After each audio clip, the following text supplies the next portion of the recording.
On February 1st, 2010, over 80 artists spent 14 and a half hours recording a new version of the song We Are the World, originally written and recorded in 1985. This new version would serve as a fundraiser for the nation of Haiti after they were devastated by a 7.0 magnitude earthquake in mid-January of 2010. Though a specified amount raised was never publicly given, it was an aid to the people of Haiti nonetheless. Today we are ranking the artist solos from the 2010 version of We Are the World. Let's get into it. Yeah, when I hear music, got to talk about it. Got me a collection of movies that I can watch a lot of. If that's not your suit, at least try it on for a fit. You gotta tune into this Nick's Mix and Flicks.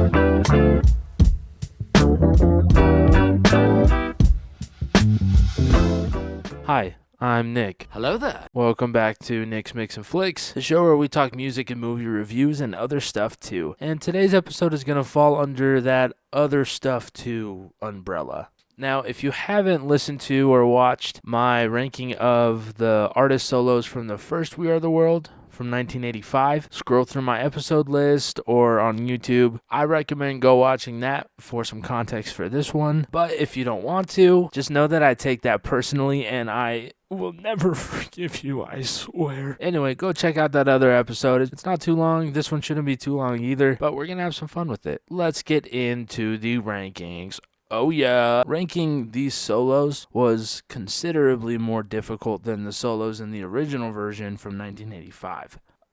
For reasons like the addition of autotune and digitally enhanced vocals that became very popular by 2010 when this was recorded, the number of artists on this track with the solo, which almost reached to 30, and the star power from this list. While there's no denying that the version from 1985 had stellar star power, the 2010 version features artists from my time that I knew more about. For example, on the 1985 version, you have Billy Joel, right? I knew who Billy Joel was, and I was slightly familiar with his music, but not necessarily caught up on the pop culture surrounding Mr. William Joel. However, on the 2010 version, one of the featured artists is effing Justin Bieber. What? Not only familiar with his music, but also his relevance at the time. I was in shock finding out that little tiny baby Beebster had a solo on this song. And not only that, he starts this song off and he's followed by J Hud and Nicole Scherzinger. What is this song? Before we get into the actual ranking list, I have a few honorable mentions and I'm going to share my ranking criteria after that. And then we'll get into the list. I promise you're probably here for the list. You might not care about the honorable mentions, but I'm going to talk about them. I'm so sorry. And you know what? No, I'm not sorry. You came here to listen to me. You're gonna listen to me. Oh. All right. Not every artist involved in this song and its recording had a solo, but their contributions and efforts made this song possible. From people like producers, instrumentalists, and even rappers. Yes, rappers. All of these people deserve a shout out from your boy because I feel like giving them one. And this is my podcast, so.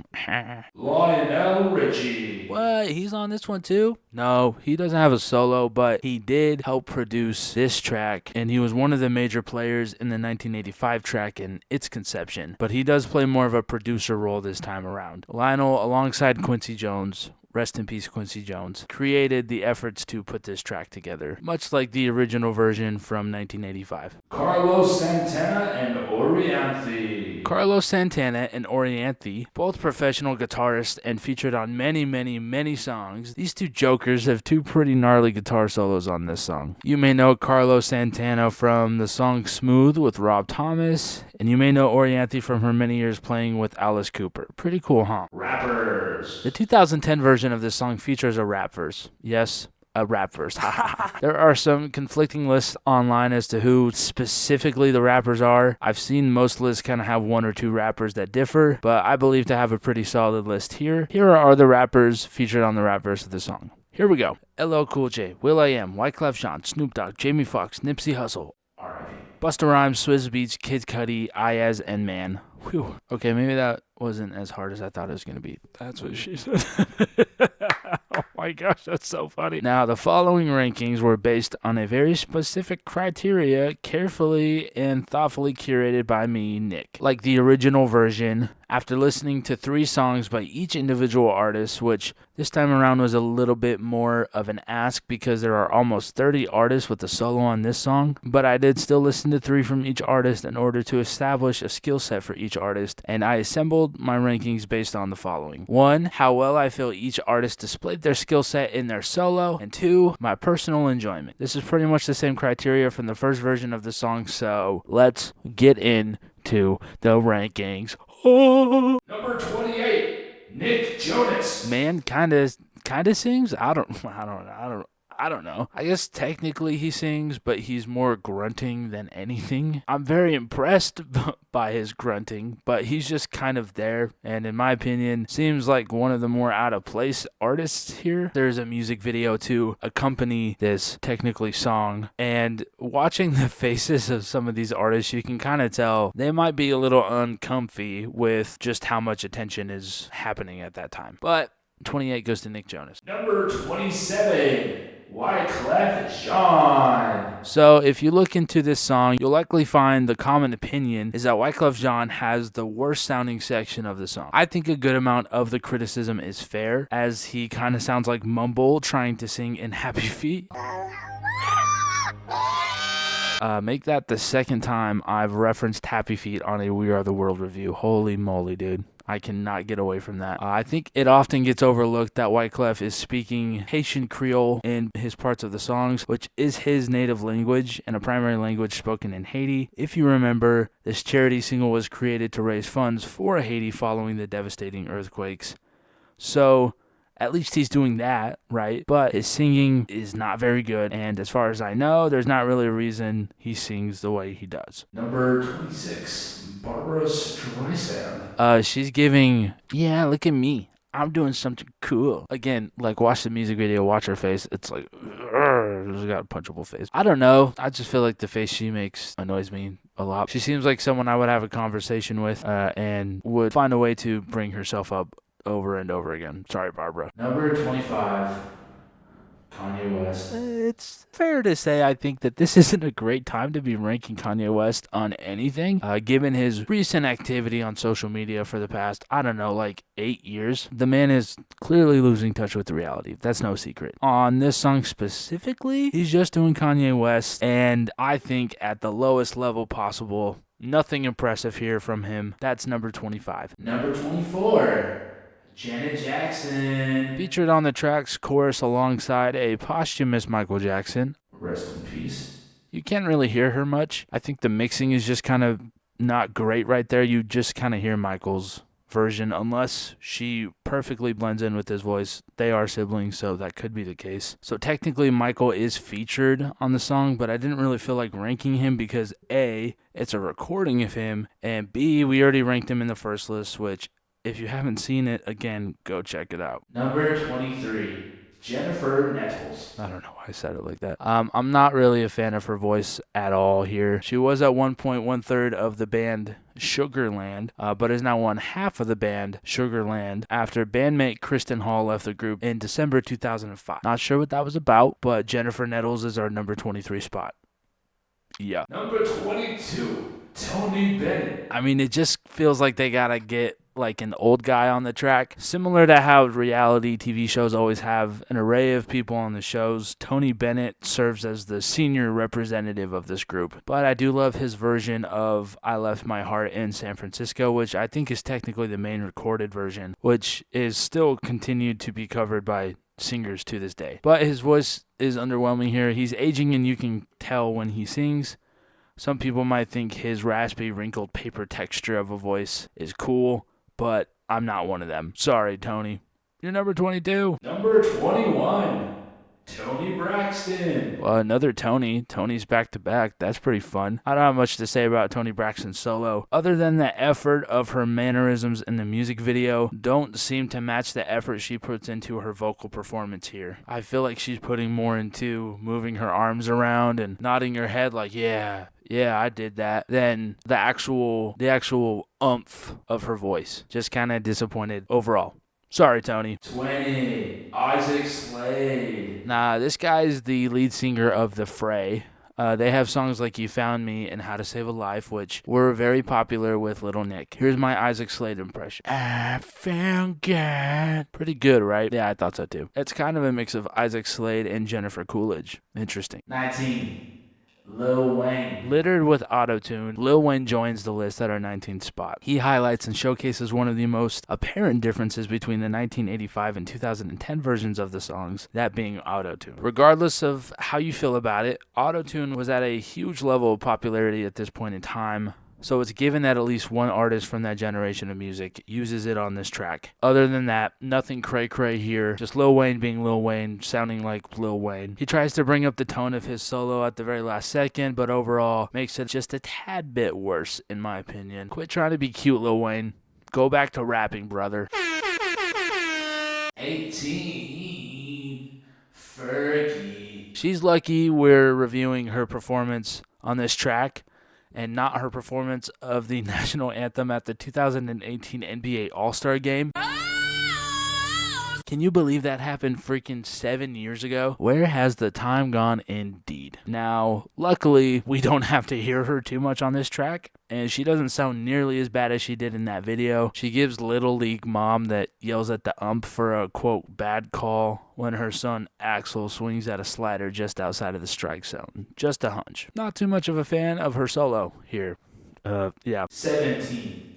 Enrique Iglesias. I know very little about Enrique Iglesias. I know he sings songs and makes music, and I know he's featured on this song. He does alright, but not great. I've heard him sing pretty well, and he doesn't do that here. 16. Akon. Yeah, well. Lil Wayne uses auto-tune.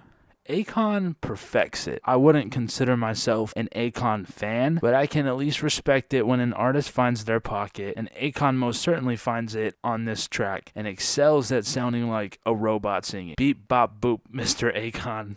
Beep bop boop indeed. 15. Will I Am. Arguably the frontman for the group The Black Eyed Peas, William James Adam Jr., aka Will I Am, is our 15th spot on this list. Hey, look at that, he's number 15. Will I Am has made many notable achievements, like winning 7 Grammys, an Emmy Award, receiving an honorary fellowship, which isn't even a degree, by the way, by the Institution of Engineering and Technology, or if you're smart like me, IET, and his most notable accomplishment of voicing the hippo Moto Moto from Madagascar 2 Escape to Africa. Yeah, well, you junk, yeah. So it's pretty cool that they got the Madagascar 2 guy on this track. If there's one thing for sure, he likes them big, and boy does he like them chunky. You junk, yeah.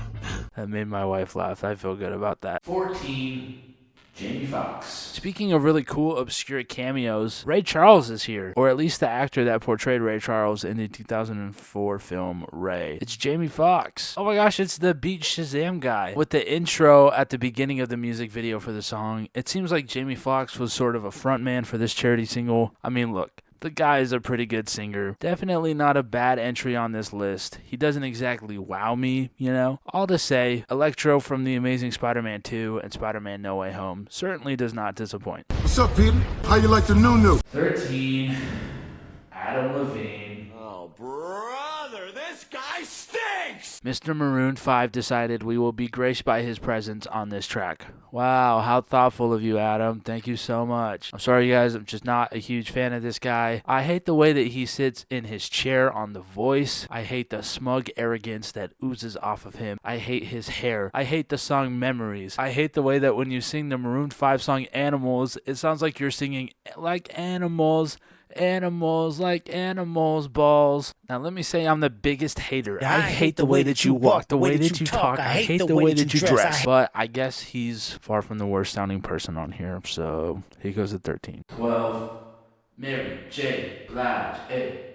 Mary J. Blige. Yeah. She is such an icon. Probably one of the most iconic artists on this list, in my opinion. Gives us a pretty decent performance. I only say decent because I feel like she could have done a little bit more. This is the woman that sang Family Affair, after all. Now, the most recent memory I have of Mary J. Blige is the 2022 NFL Super Bowl halftime show, where she performed with the likes of Dr. Dre, What up? This is Dr. Dre. Eminem, I just wanted to rap, you know? Kendrick Lamar, 50 Cent, What up? Snoop Dogg, Who?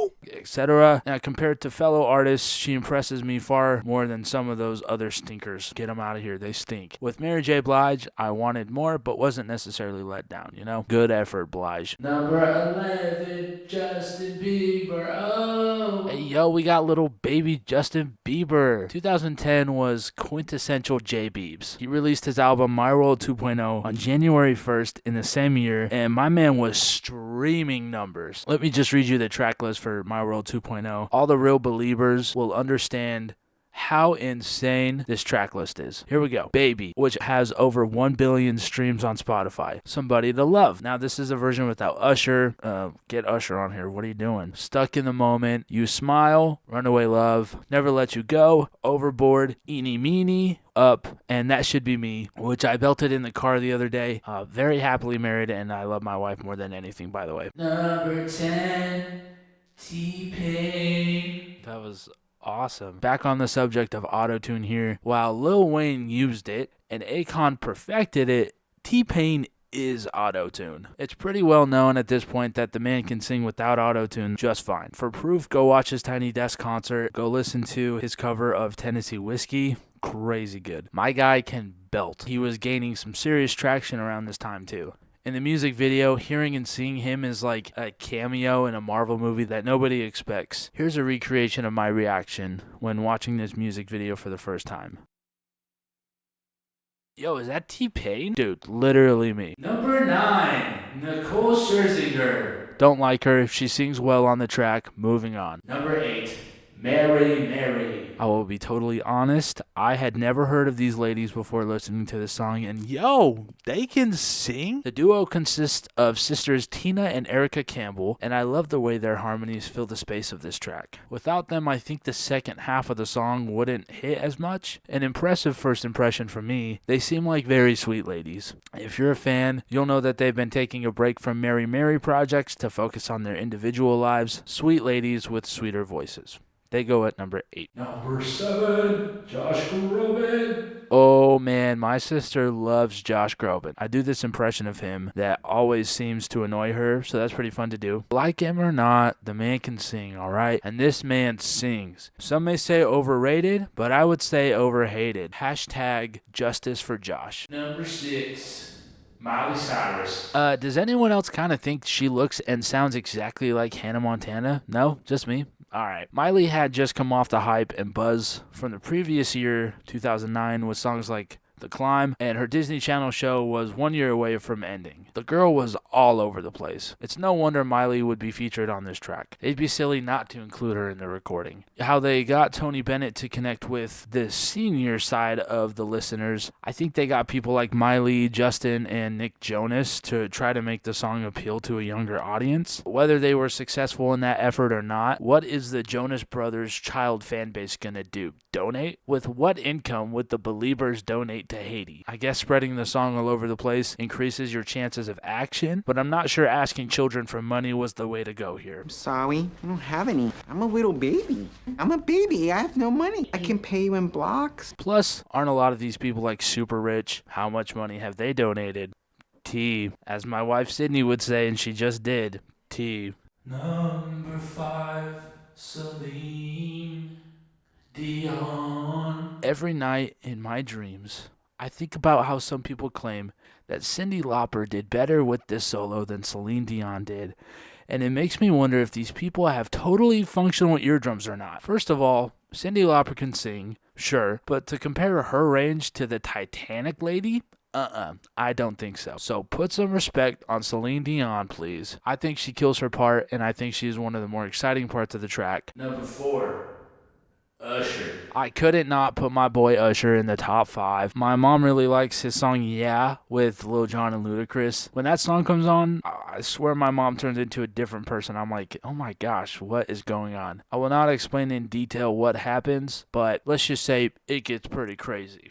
But no, I like the runs that he goes on, like Mary J. Blige. My most recent memory of Usher is his performance in the 2024 NFL Super Bowl halftime show, and that was a super fun one. I remember watching it on the couch at my brother's house and thinking, hey, Usher's a really good performer. I feel like the man gives off so much aura, and I like that about him. Usher, if you're listening, you were the best part of Somebody to Love with Justin Bieber, and I'm sick of pretending you weren't. Number 3, BB Winans. BB, man, where did you come from? Well, not like literally, but the dude came out of nowhere on this track. I had no idea who he was before listening to this track. Within my researchical bounds, which I'm not sure if that's a word or not. If it isn't, and I just made it up, I think it sounds pretty cool. But if it is, I still think it sounds pretty cool, and I think I'm pretty cool for using it either way. I discovered he's a pretty stout Christian and gospel singer. Get your bag, dog. He's got a really cool voice that seems like it comes out of nowhere, though I'm sure if you were familiar with his skill set beforehand, you likely weren't surprised by his talent. Number 2, Pink. Pink takes us to church on this track. I feel like you can tell she was feeling it from not only watching her face from the video, but also listening to how she sings. You don't sing like this if you don't care about what you're singing about. I feel like Pink sings her heart out for a cause that was important and executes it very well. Number 1, Jennifer Hudson. Mom, this one's for you. Just kidding, this one's for me. I would bet my mom puts J-Hud at the top of her list too, though. Truly nobody compares to the stark volume range and spirit that is Jennifer Hudson's voice. When putting this ranking together, I basically just had to fill spots 28 to 2 because J-Hud was always going to be number 1, no matter what. I watched this video or listened to this song, and every single time I'm so impressed by her and her ability to just throw it all out there with every performance. One of the songs I listened to was her version of Memory from the most recent theatrical version of Cats, which was awful if you haven't heard, but you probably have. She's got a way of hitting notes and emotions that no one else in this roster could. Very well deserved number 1 spot goes to Jennifer Hudson. As I close out this ranking, I reflect on my many watches of this music video, and I think about things like, why was T-Pain wearing a backpack? Was he going to school? We'll likely never know. This version of the song is not better than the first one, and I intend to keep that opinion. However, this is likely the only place you'll find Carlos Santana, Justin Bieber, Barbra Streisand, and Fergie all in one place. And while yes, this one does have a rap verse that's pretty sick, gnarly, nasty, the original just has more of a sensitive tone to it. This time around, it does feel like a little bit of a showcase of artists rather than an actual attempt to bring attention to something bigger than star power. I don't think that's every artist here, but I do think that there's a good amount of them that are focused more on how they sound rather than why they're recording the song in the first place. So remember, when the call for help comes, go and help. As long as it fits within your schedule and it's convenient for you. I'm kidding. It was a joke. Helping people is a great thing. Hopefully you enjoyed this episode of Nick's Mix and Flicks. If you'd like to hear more, go ahead and check out my Spotify at Nick's Mix and Flicks and my YouTube at Nick's Mix and Flicks YT. While you're there, go ahead, give me a like, give me a comment, hit follow, hit subscribe, whatever you're prompted to do based on whatever platform you're on. Every single interaction goes a very long way, so I appreciate you guys for checking in and tuning into this episode. Let me know what the next bonus episode you want to hear is. Should I do a We Are the World fantasy draft? So basically I would get artists that are popular today that would go on my version of We Are the World if they remade another version of it today, or I'll do a review of my top 10 favorite Tiny Desk concerts. Let me know in the comments below. If you're on Spotify, I'm going to put a poll in the comments. You can vote that way. Let me know what you want to hear. I hope you have an amazing day. Bye-bye. Yeah, when I hear music, got to talk about it. Got me a collection of movies that I can watch a lot of. If that's not your suit, at least try it on for a fit. You gotta tune into this Nick's Mix and Flicks.